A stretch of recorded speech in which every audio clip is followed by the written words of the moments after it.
Foundation based in New York, and I have the honor of presenting today's panel. So it's great that you could all make it.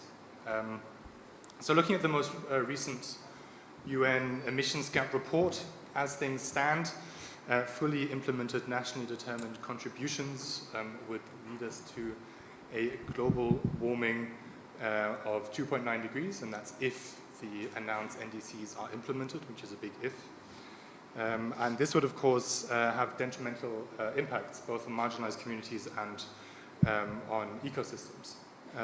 Indigenous peoples and communities are an integral part in ecosystem restoration, ensuring land tenure rights and empowering environmental stewardship of indigenous peoples will lead to a long-term conservation of biodiversity and promote adaptation to climate change, and that's exactly what we'll be talking about today.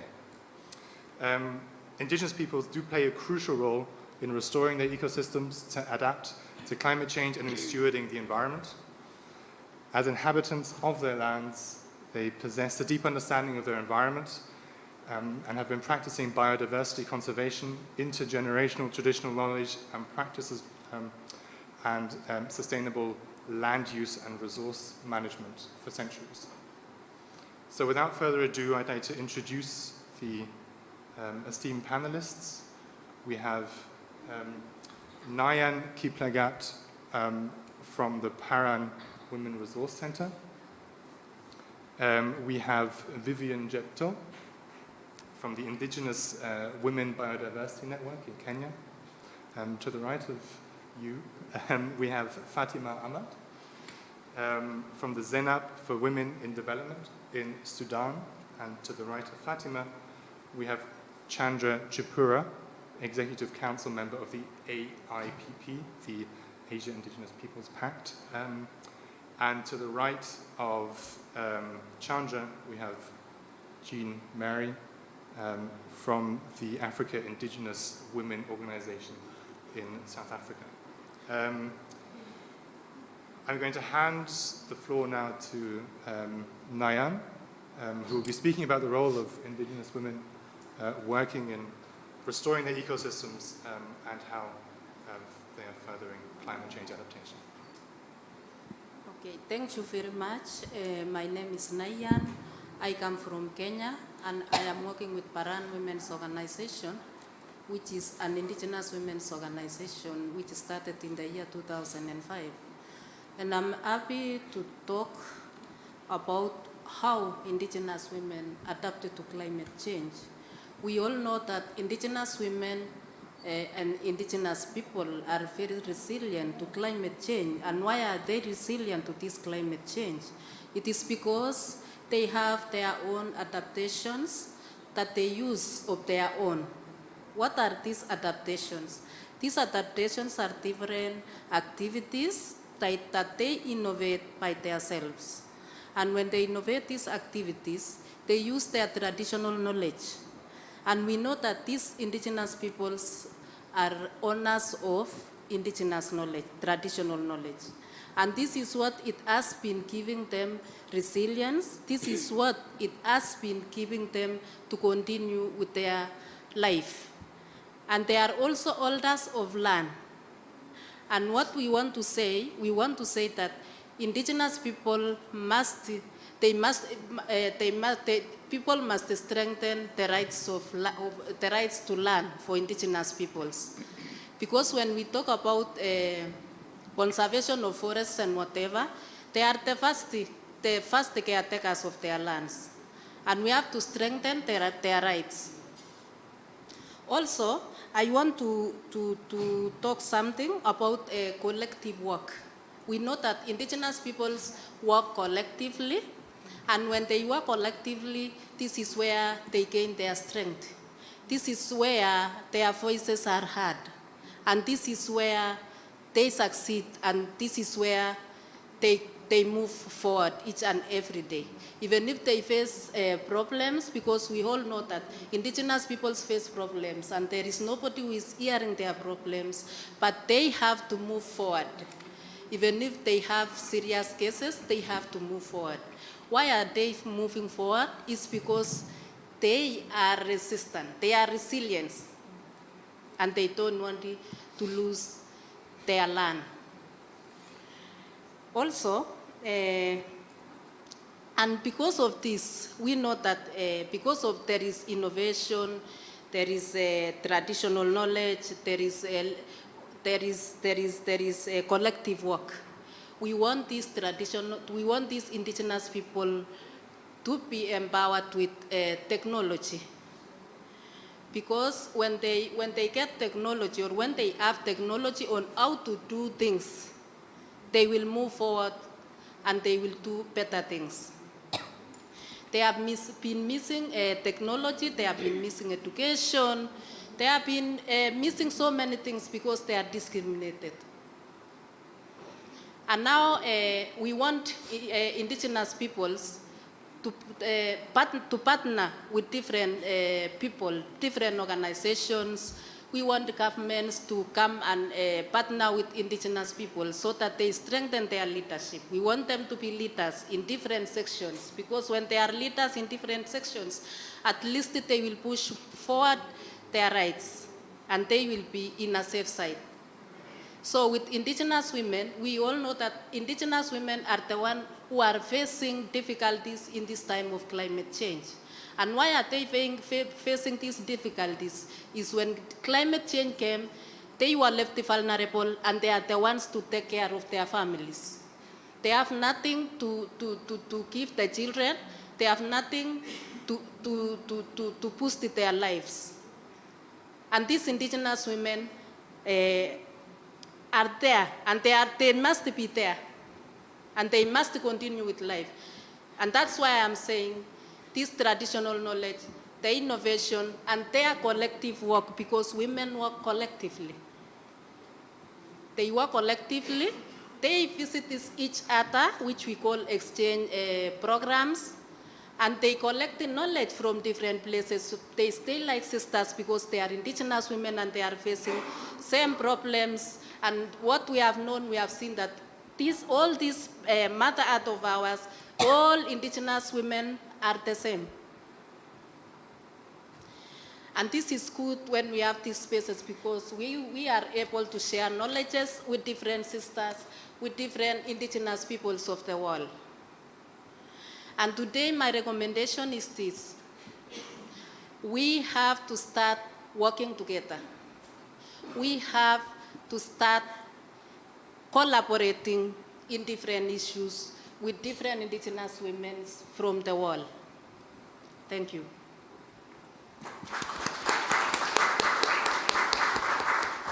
Thank you very much, Nayan, for spelling that out so clearly, and also the importance of recognizing traditional knowledge, something which is being debated hotly in the negotiation rooms, and also emphasizing the need for technology transfer and how important that is to local adaptation practice. I would now like to give the word to Fatima, please.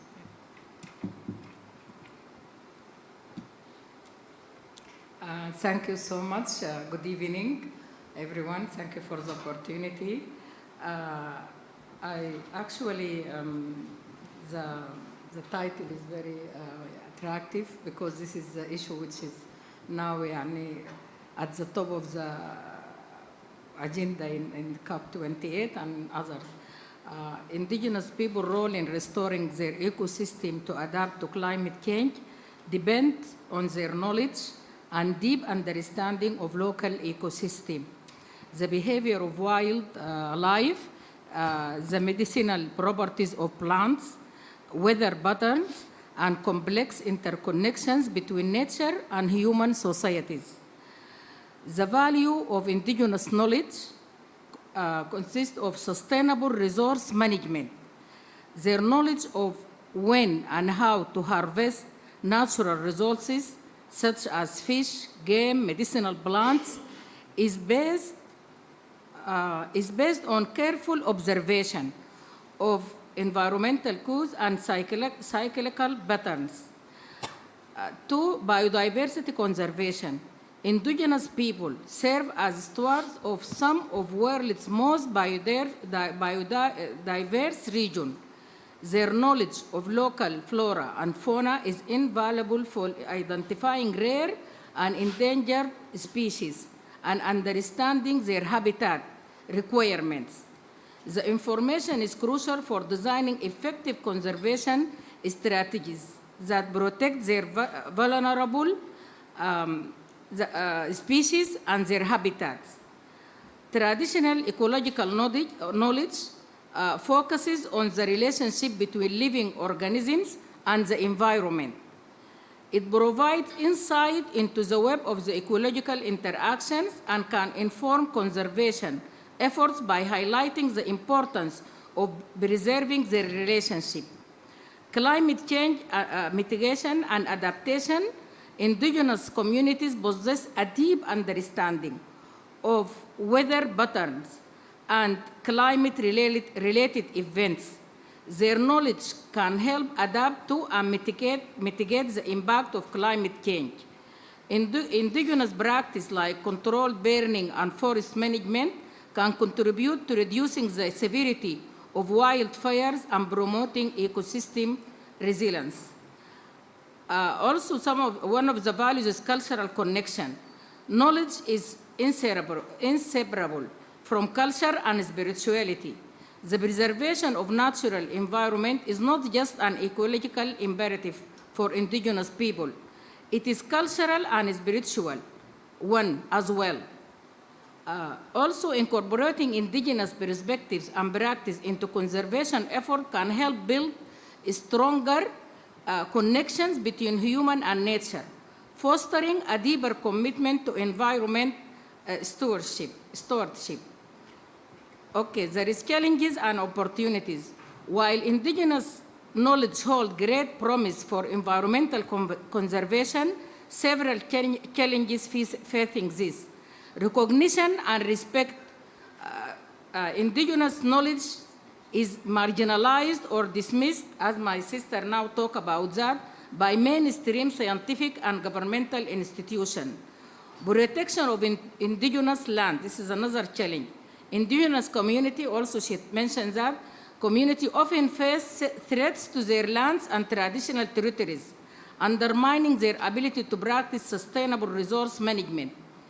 Protecting indigenous land is a matter of justice and a way to safeguard invaluable ecological knowledge. Ethical consideration. Collaboration of indigenous communities should be guided by ethical principles, including informed consent, fair compensation, and the recognition of intellectual property rights. As conclusion, indigenous knowledge offers a powerful tool for addressing the complex environmental challenges facing our planet. By recognizing the value of indigenous wisdom, respecting the rights and tradition of indigenous communities, and fostering collaboration between indigenous knowledge holders and modern conservationists, we can create more effective and holistic approaches to environmental conservation, which lead towards a more inclusive and sustainable future for all. Thank you.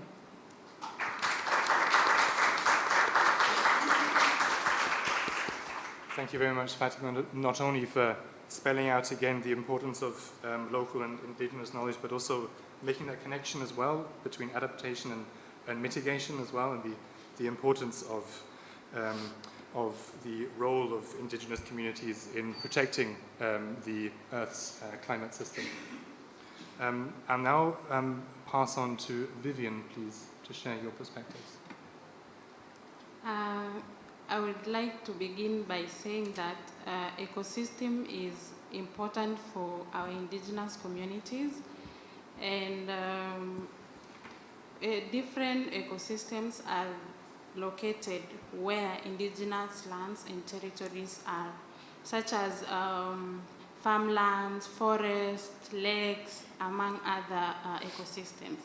And there is interconnectedness between people and the ecosystem. So the ecosystem, they rely on people, and people, our indigenous people as well, rely on the ecosystem. So it is crucial for our indigenous people to take care of the ecosystem so that the ecosystem can take care of them as well. So naturally, ecosystems are self-sustaining natural units, but because of the factors that are resulting to changes in the ecosystem, there is need to take action to reverse the current state of ecosystem degradation. And according to IUCN report 2018, it states that at least 73% of carbon emissions are not coming from indigenous lands, meaning indigenous people are the key custodians and conservators, and they take the center when it comes to climate action and living with harmony with the ecosystem and nature as well. So there are various initiatives that indigenous people are taking to avert these degradation factors. For example, I would first like to say that the indigenous communities, especially where I come from, are mainly pastoralists and agriculturalists. So for them, they are supporting or they are restoring the degraded ecosystems by sustainable utilization of the resources. Like they do not utilize the resources with the aim of exterminating all the resources, but harvesting it in a way that they can benefit from the resources now without compromising the benefit of the future generation. Another way is they practice sustainable agriculture where they do not use inorganic fertilizers. For them, they circle, they adopt the nutrient cycling thing. So like, for example, when they're harvesting maize, they do not harvest everything. They leave behind the maize stalks, leaves and stuff, which contributes to organic matter. So that's why even the foods that our indigenous people are producing are very organic and they are nutritious, contributing to human health, at the same time food security. Another factor that they are taking into consideration is the water ecosystem. They are not using their traditional ecological knowledge. They can look at the turbidity of the water and the state of the water bodies. Like they can tell when the water is actually polluted and give the water an opportunity to replenish itself. Like they take care of the riparian vegetation as well, and they keep off livestock from accessing the water bodies. I would also like to mention that one of the factors that contribute to ecosystem degradation is waste. So in our indigenous communities, they use their traditional knowledge to actually segregate waste. So you realize that the organic waste from the domestic use is being returned back to the ecosystem, contributing to nutrient cycling and the healthy process. I mean, it makes our ecosystem to be healthy. And there are a lot of things that they are endless, actually, I'm not finished to say. It's also important to say that right now our indigenous people are not over-relying on the ecosystem. They have adopted alternative sources of livelihoods. So you realize that they are working on other projects like poultry farming. They're doing other businesses to avoid overutilization of the land and the resources, like charcoal burning. Right now, charcoal burning is not even, they are not doing charcoal burning. And you know, if they don't do charcoal burning, they are enhancing the forest ecosystem itself.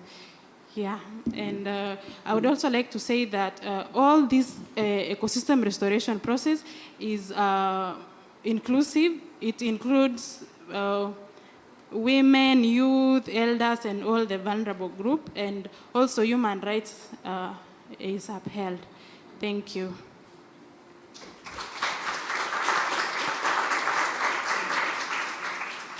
Thank you very much, Vivian, for sharing your experiences, particularly fitting, I think, referring to food and water on the first health day of COP, and also the importance of actually meaningful inclusion and participation in these decision-making processes.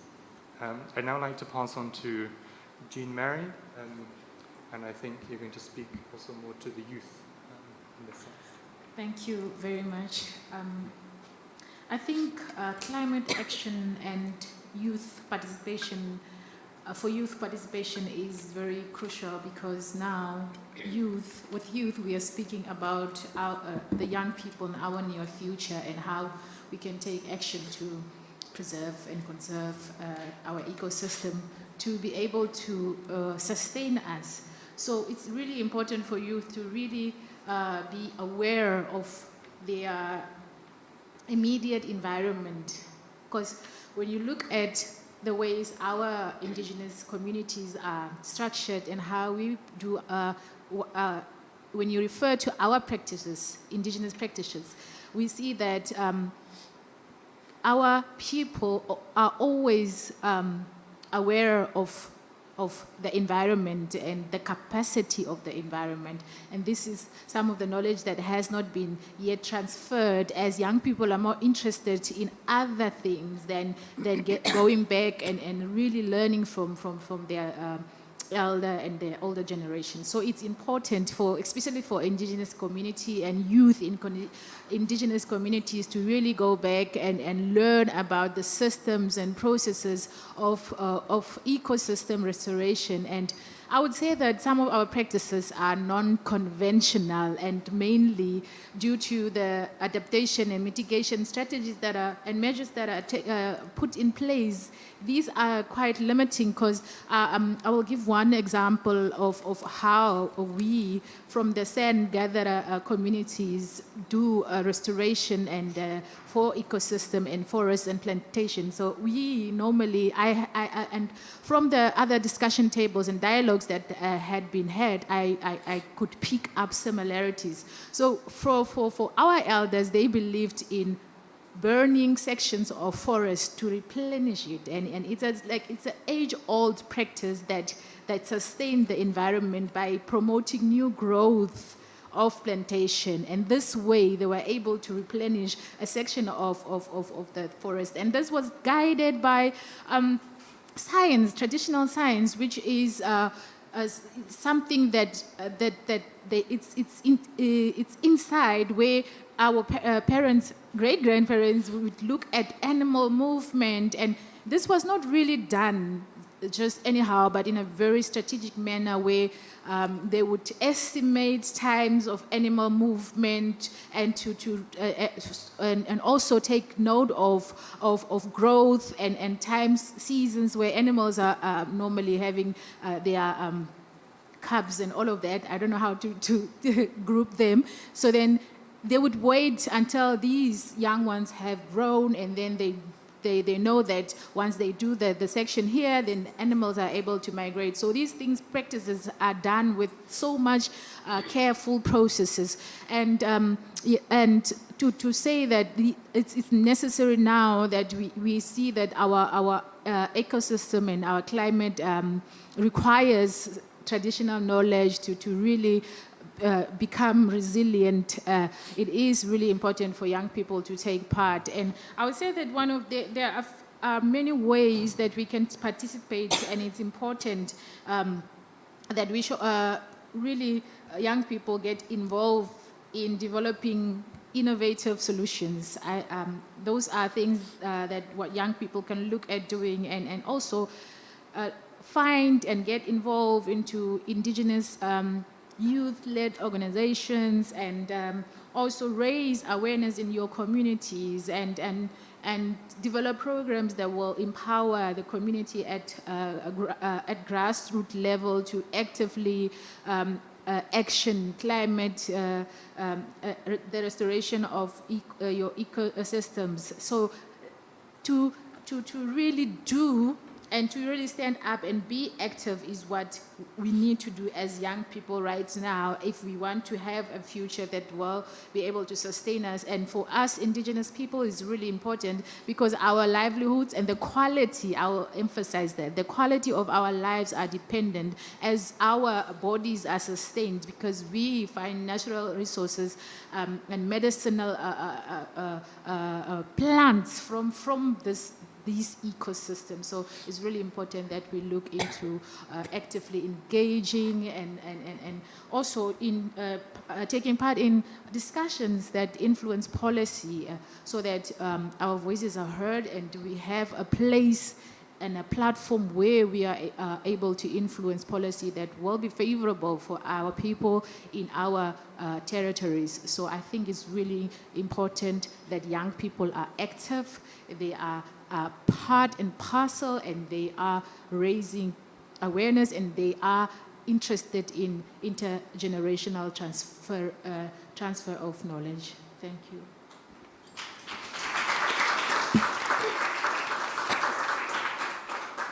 Thank you very much, Jean-Mary, not only talking about intergenerational traditional knowledge, but also about the importance and also the challenges of actively engaging youth. And I think COP28 is probably a good place to be talking about how those measures can have an impact on policies.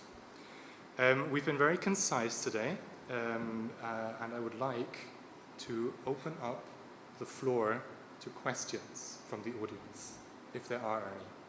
I hope there are.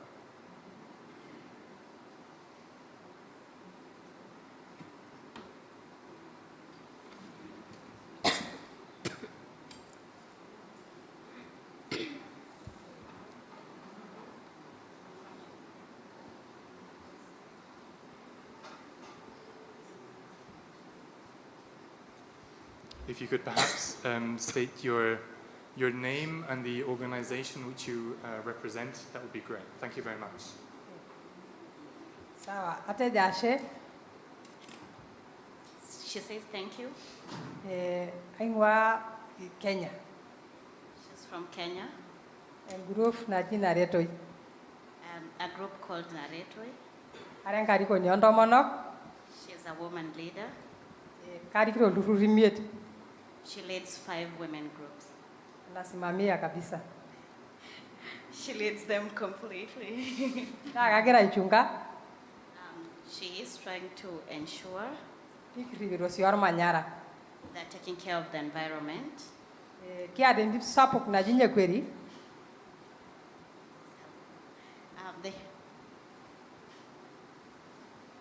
They have a bigger group called Nyekweri Conservancy, na ninyo siyo kiribiro leng na ninyo kindashiki. where they are leading and they are being part of it Ameti nyeri maisha amba wak normasa. because their life depends on their lands.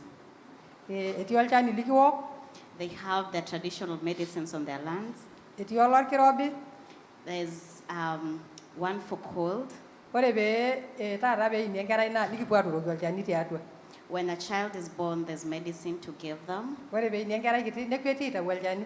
When the child is born, they will run to the forest and get the medicine. Ame bulueng kera jiru wal chani.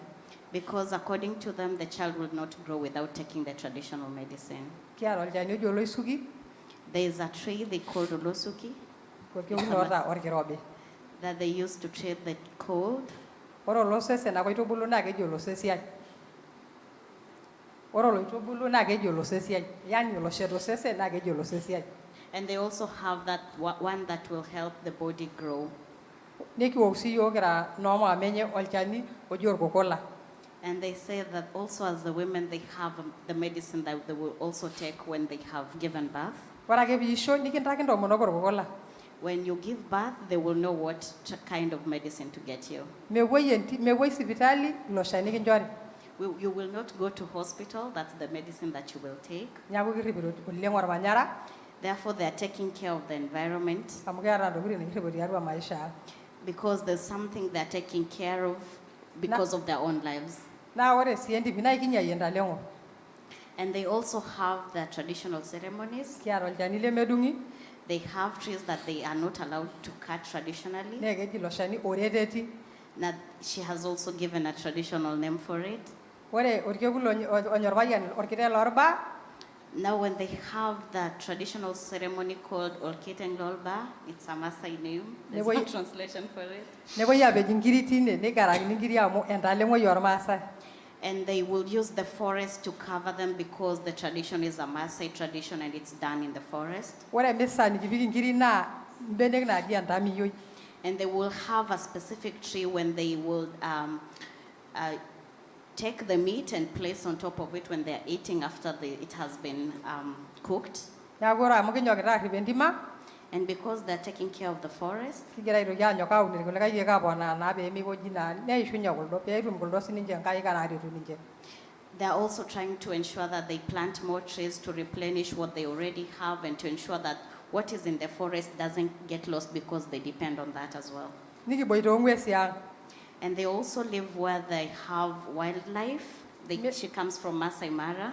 Etii oltome, They have the elephants. etii oloitiko, There's the giraffes and zebra. kila kitu ata usimba.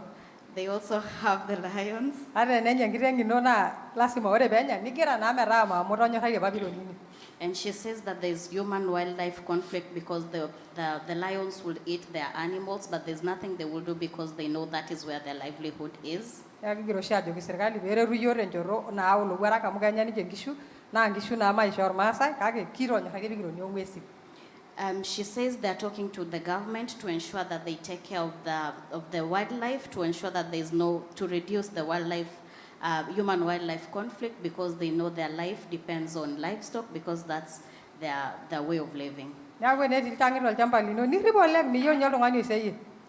She says when the wildlife is in their homes, they will take care of it because they know the meaning of conservation. Neeku kimanya yiok Mara, She says they live in Masai Mara. kitonyorraitie pikironi ong'uesi ang', They have allowed themselves to live with the animals. kirrip ing'uesi nikirrip entima ang'.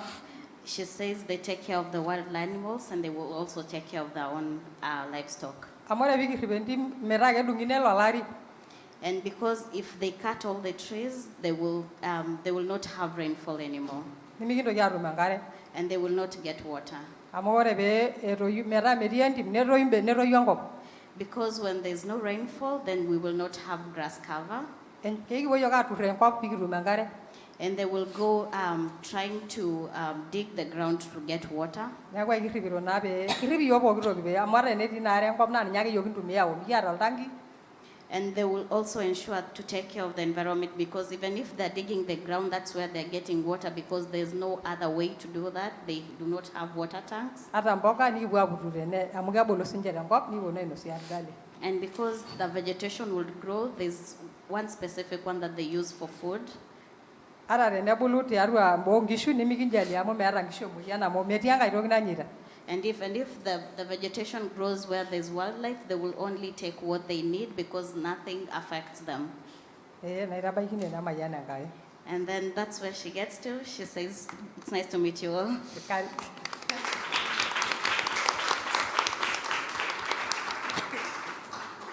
Thank you so much, and also thank you for the translation. Yeah, it's really amazing to hear this illustration of traditional practices, but also how the impacts of climate change are also threatening those traditional practices and also bringing in that perspective. So thank you very much. That's really crucial. Would anyone from the panel like to respond, or shall we take more questions? More questions? Okay, I think we have one question here at the front. We'll take a round of, I see two more hands, so a round of 3 questions and then we'll respond to them at the front. Thank you very much. My name is Sri Kumar Mahajan and I'm representing Indigenous Peoples Solidarity Fund in Asia. My question is actually 2 questions basically. One is like, the topic itself is very nice, and what is the access of this indigenous youth or indigenous women in the fund which is related to the adaptation in your own context? So you can give your own examples like the level of accessibility and utilizing the fund at the national level or the local level. That is first one. Second one is the roles and contribution of indigenous peoples in adaptation has been very crucial, but what about doing research led by indigenous peoples in relation to climate adaptation? And is there any kind of cases or example of linking this research to the curriculum in your own context, either at the school level or university level? Do you know anything about that? So these are 2 questions from my side. Thank you very much. for those really key questions. And we have two more to my right.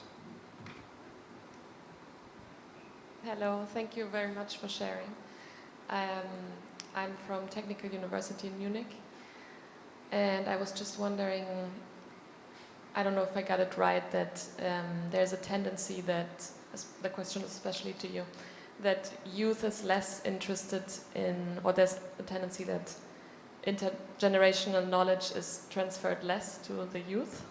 And I was wondering what the specific reasons are for that, if they want to rather move to the cities and because the situation is too difficult, or what the reasons are for this tendency, if I got that right. Thank you very much. Thank you very much. And then I think there was one, I saw another hand somewhere. Yeah. Thank you so much. My name is Marissa, and I'm a non-Indigenous person, and I was just wondering what role can non-Indigenous people play in helping Indigenous people implement their traditional ecological knowledge, or playing a part in mobilizing and giving space for that knowledge to be implemented. Thank you very much. I think we can try and address these four questions for now, and then we can see if any more questions come up. So the first question on access of Indigenous youth and women in sort of national level and local level decision-making processes. Does anyone or who would like to respond to that question? Decision-making. If you want, go ahead. I will go after you. Go ahead. Okay. I think decision making in Indigenous women and youth, in local level, is still low, because they are yet to be recognized, and you found that most of the things are done without informing them. They have no information of what is going on, so I can say it is still in the lower rate. Decision making. Thank you very much. Did you have something to add, Fatima? Yeah, actually, it is, yes, they are marginalized in terms of to have their, to contribute or to have their decision, in the decision making. But I think this is needs. I mean, a lot of work from civil society and grassroots organization, Indigenous women organization on the ground. Because from my experience, through our organization working with Indigenous and local communities, it's really the capacity building and awareness raising programs, empower those women, even adult education, because most of those women are, I think, and most of Africa and Sudan, not exception, illiterate. So adult education plus capacity building, raising awareness, it really make difference. And we have now women across those communities who have power to speak, to demand their rights, and in different occasions. So I think it depends on the situation and the involvement and the role of civil society and Indigenous networks at the ground level. Okay. Thank you very much. And? Okay, so I wanted to add that access to platforms where we are able to influence policy for Indigenous people are quite difficult, although at a grassroots level, we as Indigenous organizations and youth and networks, we formulate networks where we are able to share communication and everything else that can bring us and reach where we need our voices to be heard. But naturally, you find that where Indigenous people are, the governments deciding for them what is best for them without consulting the people themselves.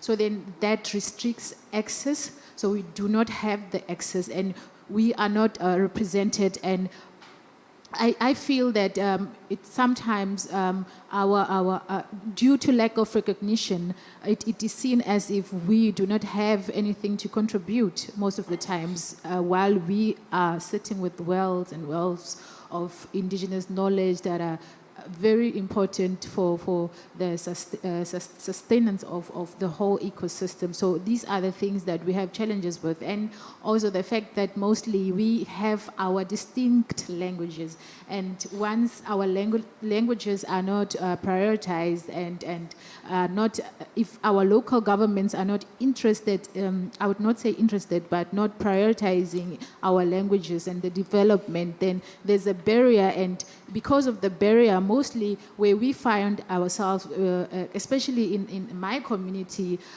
you would find that an official will tell you that, no, we wanted to implement a project like this, and we couldn't find anyone who's able to communicate with your community, so we overlooked.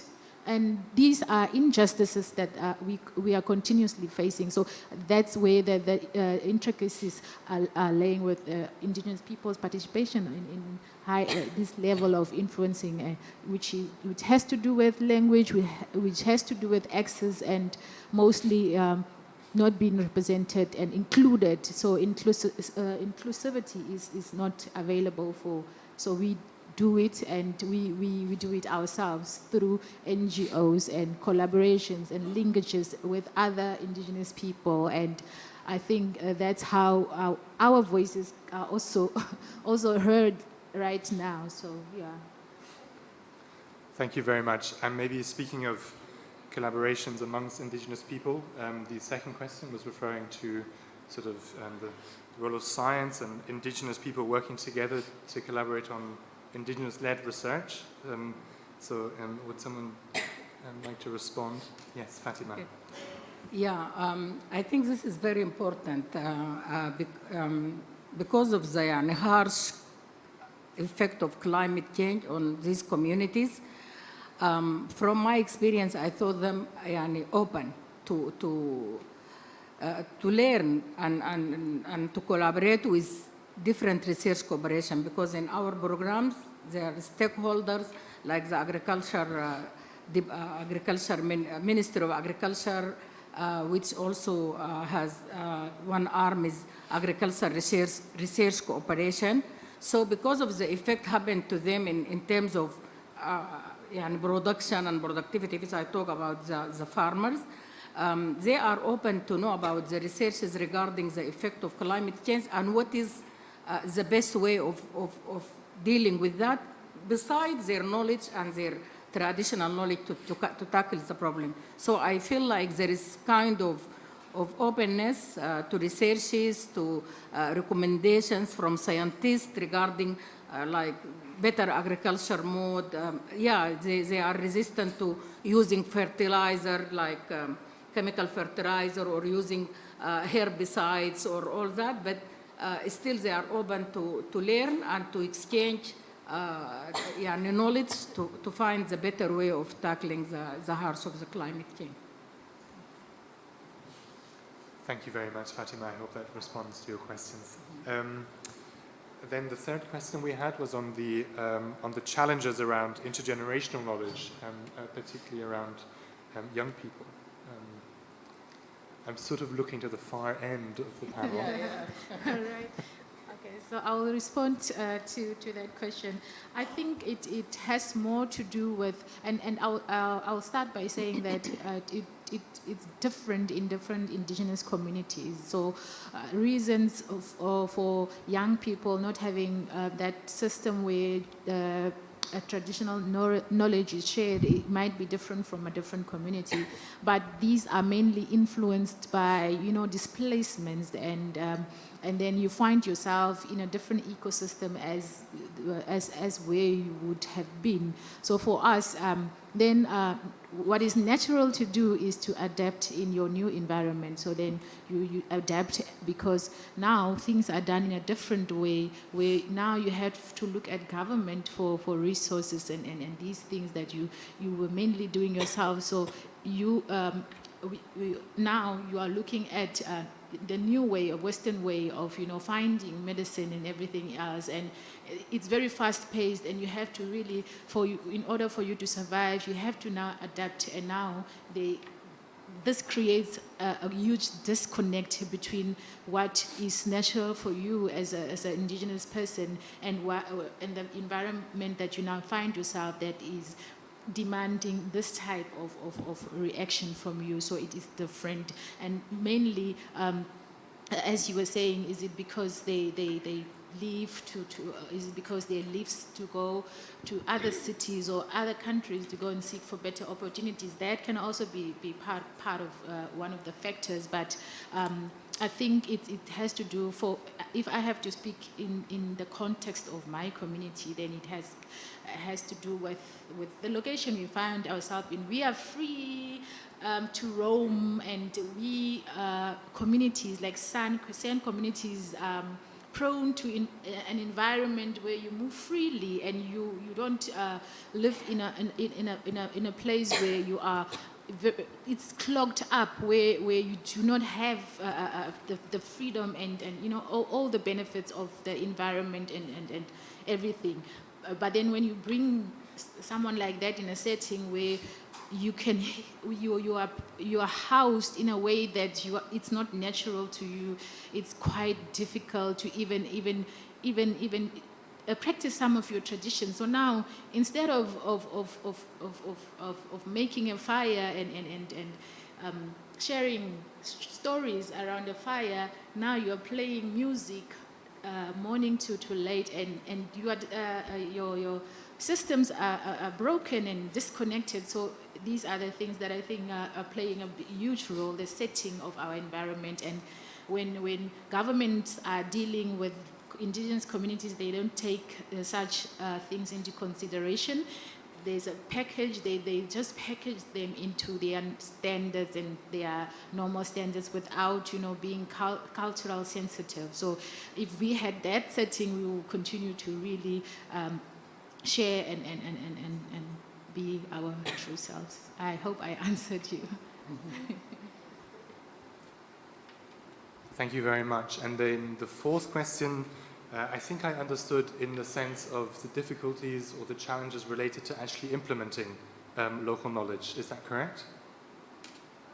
Like the role that non-indigenous people can play in supporting traditional ecological knowledge. Okay. Did you understand that? The role that indigenous people can play in making sure this knowledge is actually integrated at the local level. Oh, non-indigenous. Yes. Thank you very much. I apologize. It's difficult to hear up here.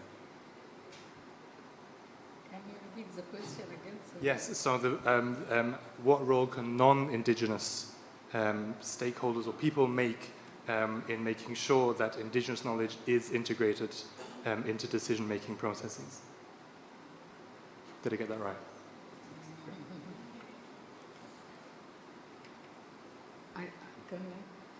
I think this needs a lot of advocacy and pressure on all the decision-making people or governments and institutions, by pressure them and demanding, and I think they can, it can be sort of integration. But other than that, definitely there is exclusion, other than to be involved and to be included in all the policies, and even they're resistant to that maybe sometimes. But I think advocacy and pressure can do difference. This is what I feel. Please. To add on that, also having indigenous representatives at all levels of decision making is very crucial. So, yeah. Thank you very much. Are there any more questions? Yes, please.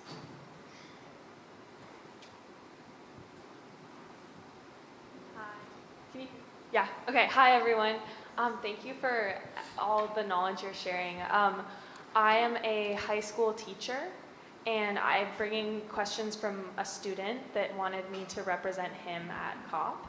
And his question was, would it be possible for Indigenous people to get funding to help take care of the environment? This student is 14 years old. He's from Cameroon. And I think what he's really asking is, like, what does the funding look like for the work that you're trying to do? I know you're part of these really impressive organizations. Is this funding coming from the government level? Is it coming from the national level, international? Like, how is that going into your work? And are there ways that you want to increase your funding? And, like, yeah, just questions about funding. Thank you. Excellent question. Yes. Who would like to respond? I don't want to take any. Okay, I think indigenous peoples with funding, they don't normally get funding, but what helps them is a collectiveness and their traditional knowledge. Because when we talk about funding, sometimes they don't receive funding even in local level, because there is nobody who recognizes indigenous peoples. Even if funding can come for indigenous peoples, yes, it is theirs. Like now we are talking about loss and damage funds. But some of us, we are very worried because we don't know whether indigenous peoples will benefit from it, or it is only people from high levels. Mm-hmm. So it's only their traditional knowledge, their innovations and collectiveness that helps a very, very, very great place. Yes. Thank you, Nayan. Further responses? Fatima? Yeah, I think this is one of the biggest issue of funding and lack of funding or minimal funding to indigenous communities and local communities. And unfortunately, all funds being pledged before, like adaptation fund, climate change, all these inaccessible. And it's never, one of the biggest problem never reached, and we were been advocating for that for a long time. Now the loss and damage, also as she mentioned, we really also concerned if it's going to go the same way like adaptation fund, green fund, and all that. This means indigenous and local communities get nothing. So this is why we have to work hard together to demand and to advocate that, to have a proper mechanism, an efficient mechanism of reaching, to ensure reaching the fund to the local communities, and also very strong monitoring mechanism. Because also we have another concern that these funds, even if it reaches to our governments at national level, it's also will not reach, because as you know, it's so much corruption across Africa and other parts of the world. So it has to be also very efficient and strong monitoring mechanism besides the mechanism for delivering to the local and indigenous communities. Thank you. Thank you very much. Any further responses? Okay. Are there any further questions? I can't see any for now. Okay.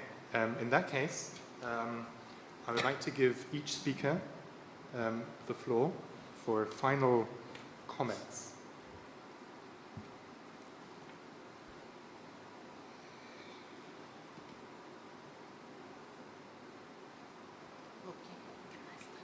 Okay, so for today, I think ecosystem restoration is not a work for individual persons, but we have to work together.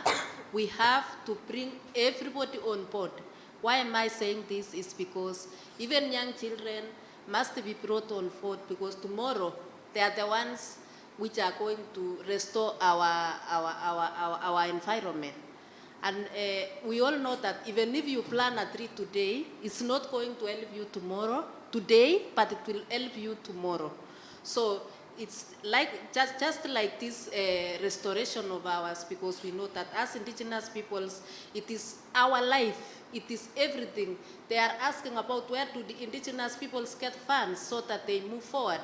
But they are not getting funds, but it is resilience which they have inside their heart. Because they know that when they lose their land, then they will not be there. Thank you. Thank you very much. So, for me, I would like to say that healthy ecosystems are resilient to climate change. And on the other hand, degraded ecosystems, for this case, are susceptible to climate change. So I call upon each one of us to take action and restore our ecosystem as one of the important initiatives to combat climate change. Thank you. Thank you very much, Vivian. Fatima?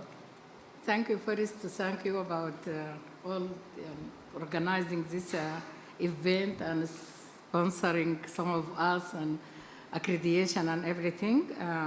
And I hope now it's become like turning point that the world or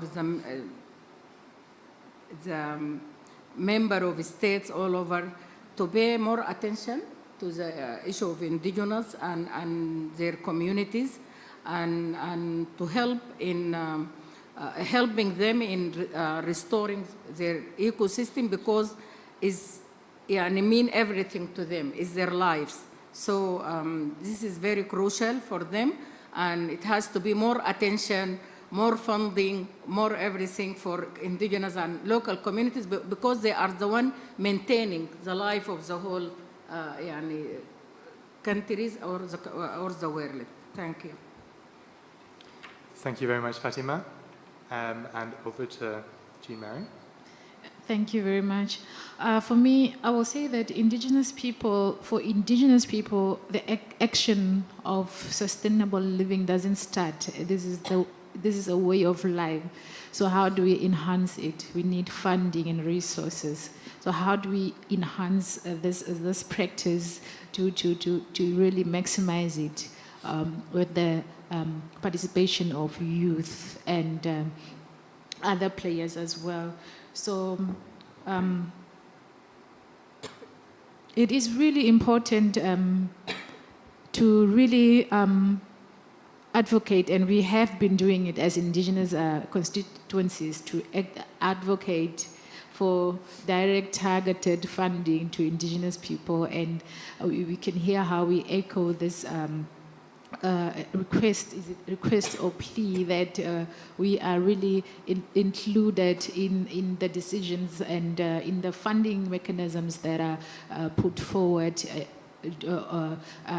during these COP meetings and all the other follow-up meetings that will be there, and also to call for adequate protection of indigenous people's lands as we come up with ways of doing things the new way and doing things the green way, so that we do not continue to displace indigenous people while transitioning. So protection of indigenous people's land is really important. That is how we identify ourselves, and it's important for youth, as this is where our knowledge systems are embedded within our territories, in where we live and in the languages that we speak, and for states and our local governments to recognize us in our countries.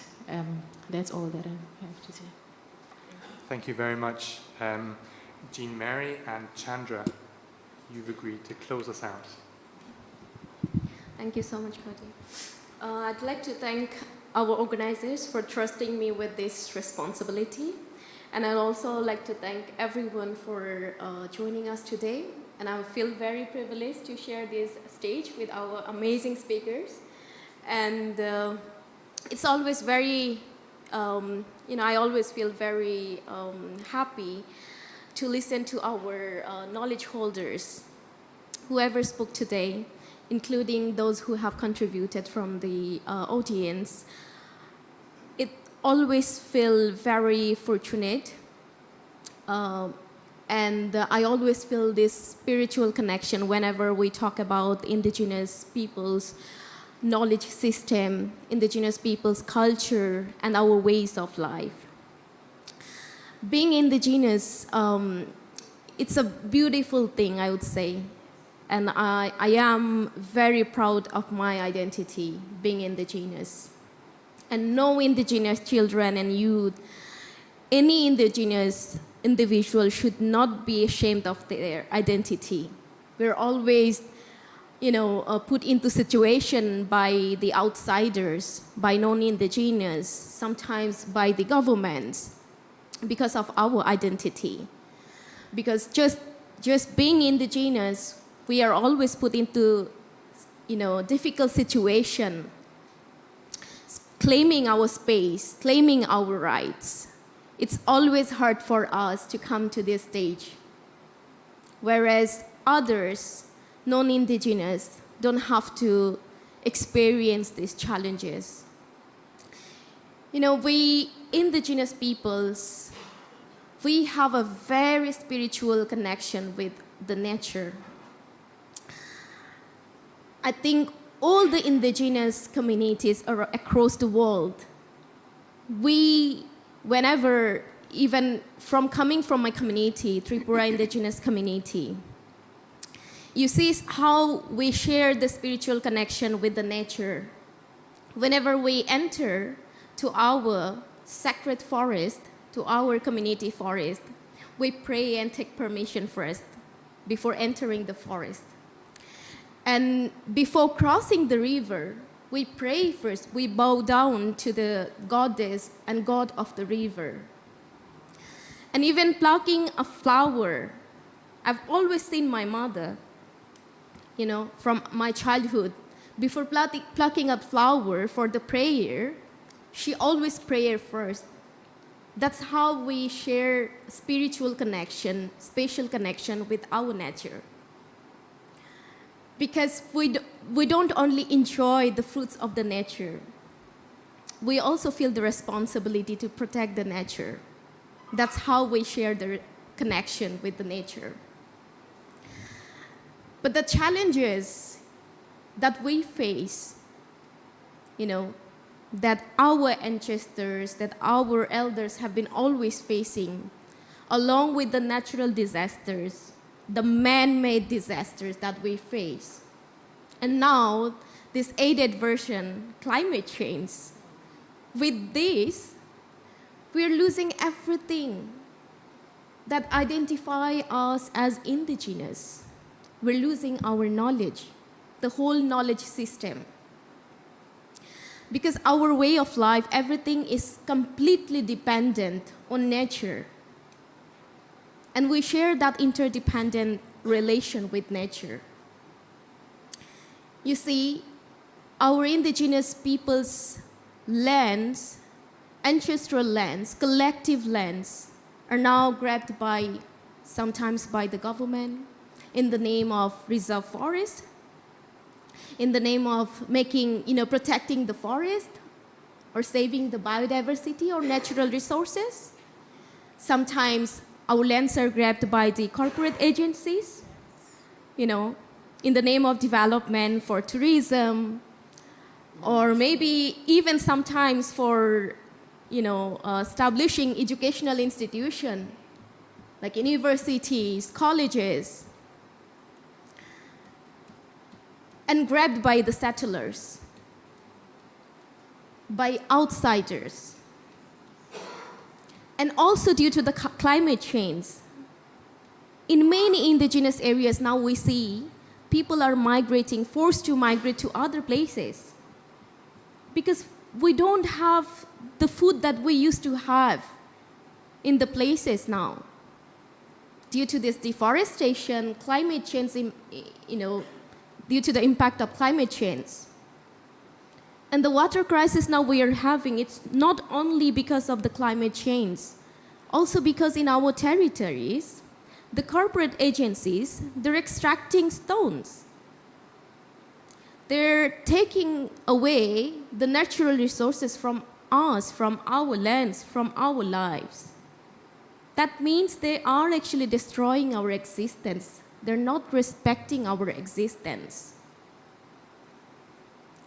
And for that, that is one of the main reason I would say that in our indigenous communities, we're not being able to practice our intergenerational knowledge transfer the way our elders used to do.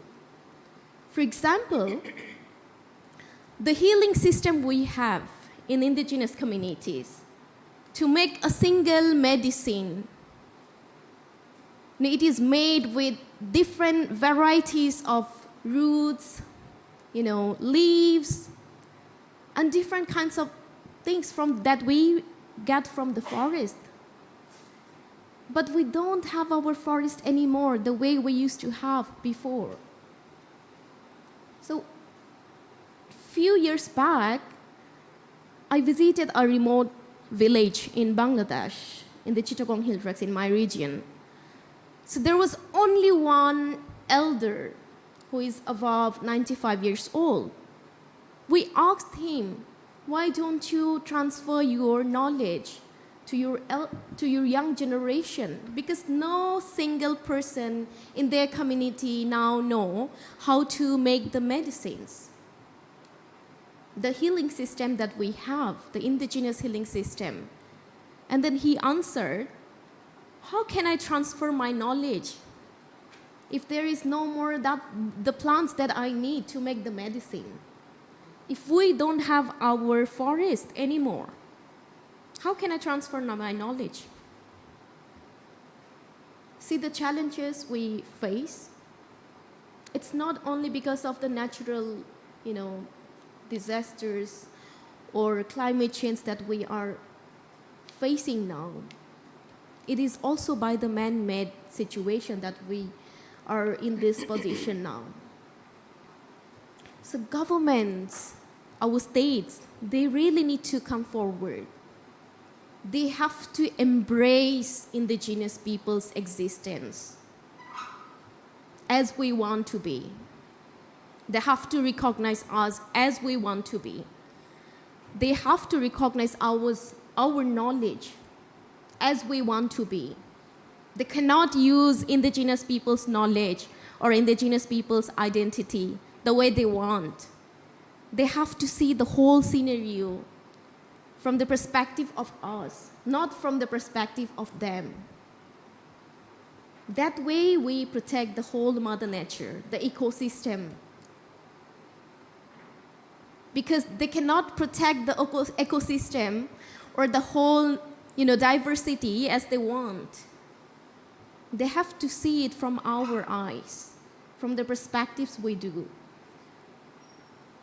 The way we have been protecting our natural resources, our Mother Nature.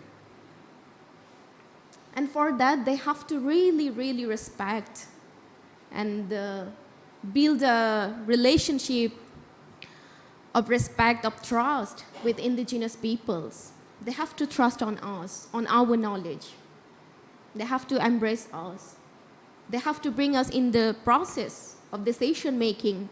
They have to make us as partner, including our indigenous youth, persons with disabilities, our women. And this also goes to the same within our communities, because coming from the male-dominated society, it's also not easy for us indigenous women to come to this space. But it is improving, we appreciate that. But the effort is not enough. from our community, beyond our community, especially our decision makers, our government at the country level, and our global leaders who take decisions at the global level. And because of the decisions, people who are at the grassroots level, they suffer. So they have to take the decision wisely and also have to think from the perspectives, those perspectives who really work hard at the grassroots level, who really protect the nature, and who really contribute to make this planet a safe place for all of us. So that's why the global leaders, the states, they have to respect indigenous peoples' rights and our knowledge, and they have to invest on us and making us partner, not as a token, but as a partner. And for those, I feel like I was having a conversation with one of my elders that the friends you used to have from non-indigenous communities, in my generation now, in my country, we don't have that much friends from non-indigenous communities because we have this gap in our relationship, in our understanding. You know, somehow we are not being able to make that trust relationship. So we have to make friends with our non-indigenous peoples. And they also have to come forward. If we can't raise our voice for our rights, then you, non-indigenous peoples, being a citizen of this global village, you have the responsibility to become voice of indigenous peoples. Because in this entire planet, we're just guests. So we have to respect whatever resources that we have. And we have to respect that, respecting each other's uniqueness, diversity. Diversity is very beautiful. We should not think about assimilation. We should come forward to protect this global diversity, indigenous peoples' rich diversity, indigenous peoples' knowledge. That's how we all save each other, protect each other, respect each other. That's how we can become one as human. Not killing each other, not destroying each other's rights, not violating each other's rights, but respecting each other's uniqueness and diversity.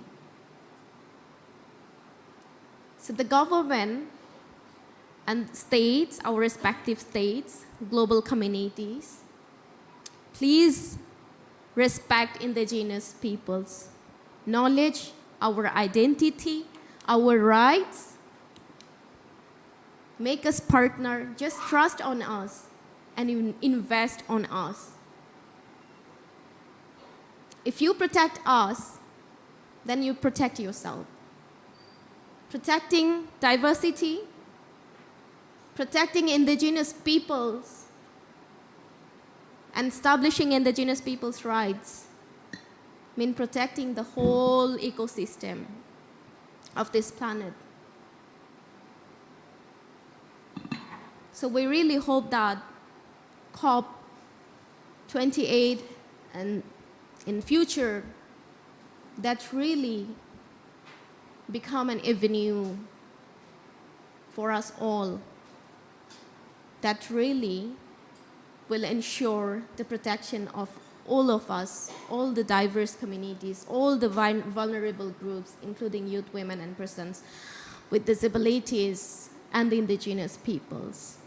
I thank you everyone for joining us today, and let's hope that we all can come up in the situation where we don't spread hate speech against each other, where we believe that there is still a ray of hope where we can trust each other, where we can become friends with each other, where we can really, really come forward to protect this mother nature, and whoever gets come in this creation, in this planet, to protect every resources.